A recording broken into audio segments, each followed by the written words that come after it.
Welcome back to this channel. My name is Goldie. I am the creative director at Subversionz Media, and I wanted to just get in front of the camera and talk for a minute about something relevant to our field and the current conversation that's happening in our country right now. I think there's this amazing conversation that's happening all across America, and I think it's incredibly important. But I'm not going to get on here and tell you my opinion on the Black Lives Matter. I think there are vast resources of incredibly powerful Black voices that are much better equipped to tell you what the Black Lives Matter movement is about, what they need, what they're asking for.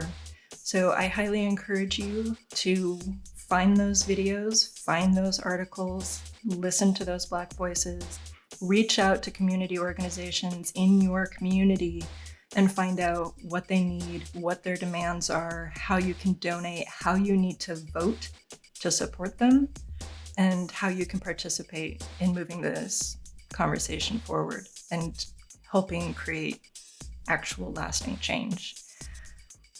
But for this video, I really wanted to talk about the implicit racial bias that exists in the tools and techniques that we use as filmmakers. I don't know if a lot of you know, but film was originally optimized for white skin.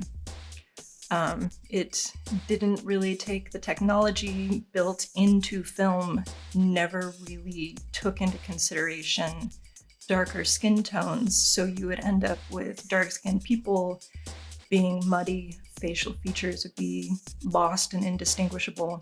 The technology wasn't intended to show them. It was intended to show white skin clearly. Film processing houses were using something called Shirley cards, which were photographs of white women, and that was their basis for what the optimal exposure and processing was for film, was based off of these photographs of white women. And that was the standard for how film was processed. The DP, Bradford Young, who shot Selma, among other things, had a great quote about this when he said, "When bias is built into the negative, how does that affect the way we see people of color on screen?" And I think that's a really important question.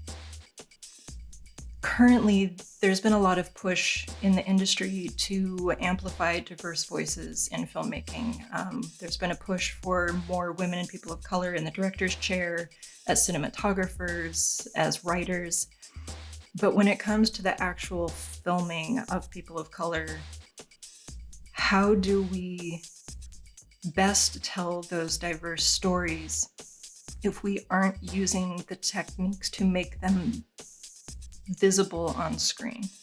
In the current era of HD and 4K, we have better tools for seeing darker skin tones, but we don't teach how to light darker skin tones in film schools.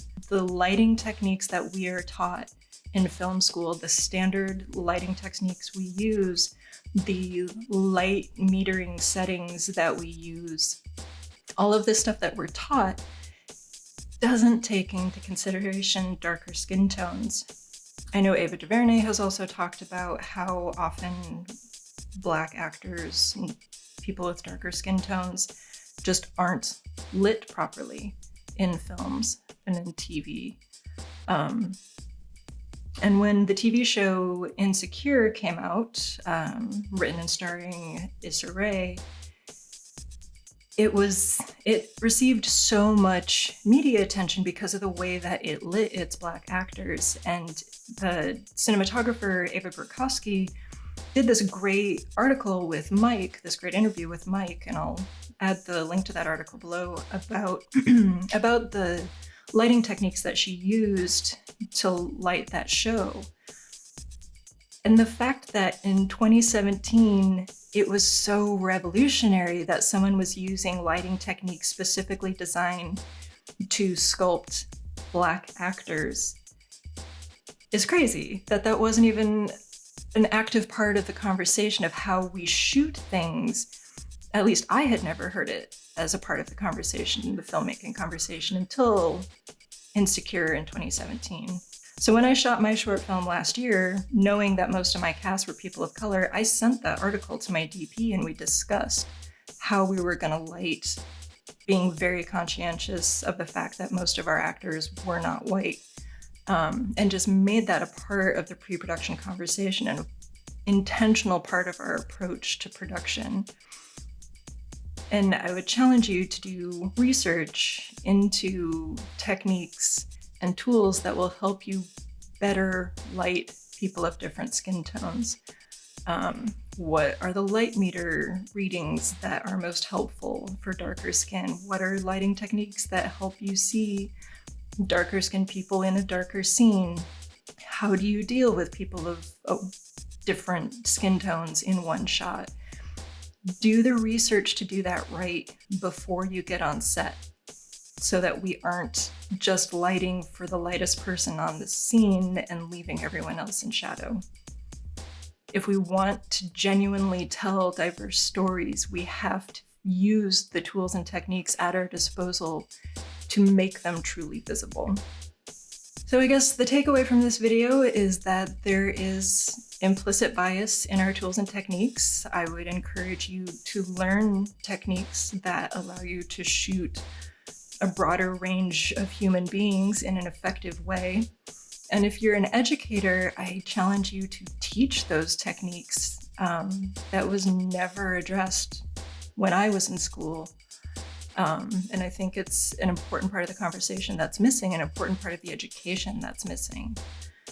So learn how to fully capture a diverse range of skin tones so that we can fully capture diverse stories.